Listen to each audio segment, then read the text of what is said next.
In today's video, I'm going to teach you how to use HLOOKUP function in Microsoft Excel. HLOOKUP is perfect when your labels run across the top of your worksheet and you want to pull matching information from a row beneath those labels. Think of it as the horizontal cousin of VLOOKUP.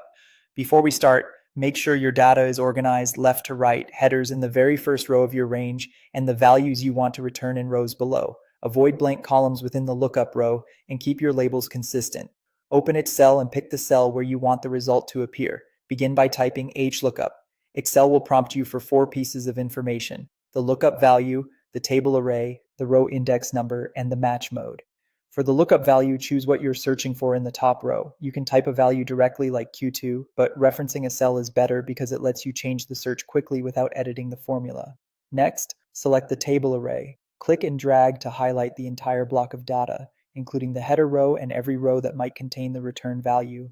If you plan to copy the formula across or down, lock the range by pressing F4 to add dollar signs so the reference doesn't shift. Now provide the row index number. This is the row within your selected range that you want to return from, counted from the top of that range. The first row in the table array is 1, which usually contains your headers.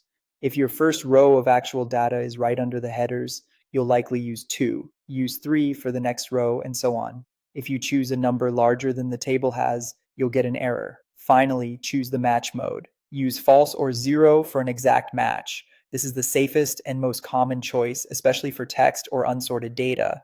Use true or 1 for an approximate match only when the header row is sorted in ascending order. Excel will then return the closest value less than or equal to your lookup. Close the parenthesis and press Enter. You should see the value from the specified row that lines up with your lookup header.